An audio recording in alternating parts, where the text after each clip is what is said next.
सत्संग की बड़ी महिमा है। अगर थोड़ी देर का भी सत्संग व्यक्ति को प्राप्त हो जाए तो जीवन कितना भी गलत दिशा में जा रहा हो वो सही दिशा में आ जाता है। थोड़ी देर का भी सत्संग, ऐसा चमत्कार मारे सत्संग। देखो, मैंने आपको बार बार पहले दिन भी कहा था, दूसरे दिन भी कहा था, सत्संग का मतलब केवल कथा में बैठना नहीं है। सत्संग का मतलब है सत का संग। किसका? बोलो ना जरा।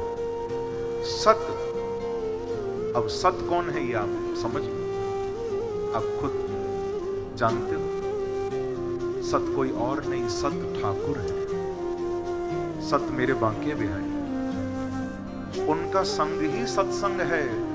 अब सीधे शब्दों में अगर मैं कहूं तो भैया, जिस काम को करने के बाद तुम बांके बिहारी से जुड़ जाओ, जिस काम को करने के बाद तुम ठाकुर से जुड़ जाओ, समझ लो वो सत्संग। कोई भी काम क्यों नहीं। आप कथा में बैठे हो, ये तो सत्संग है ही। आप घर में बैठकर चुपचाप कीर्तन कर रहे हो, वो भी सत्संग। आप बच्चों को बिठाकर कोई भगवान की कथा सुना रहे हो, वो भी सत्संग।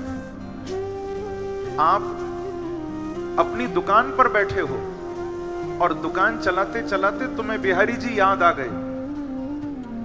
आपको दुकान चलाते चलाते लगने लगा कि मैं तो बांके बिहारी का काम कर रहा हूं, तो समझना तुम्हारा दुकान पर बैठना भी सत्संग हो जाएगा। आप माताएं बहनें कभी घर पर भोजन बना रही हैं और भोजन बनाते बनाते कभी आपके मन में आ जाए कि आज तो बांके बिहारी ऐसी कृपा कर दो कि हमारे हाथों में यशोदा जी जैसा स्वाद आ जाए, और आज आप भोग लगाने आ जाओ। अगर ये भाव लेकर किसी दिन भोजन भी बन गया ना, तो समझ लो भोजन बनाना भी सत्संग हो जाएगा। यानी जिस काम को करके तुम ठाकुर से जुड़ो वो काम ही सत्संग है।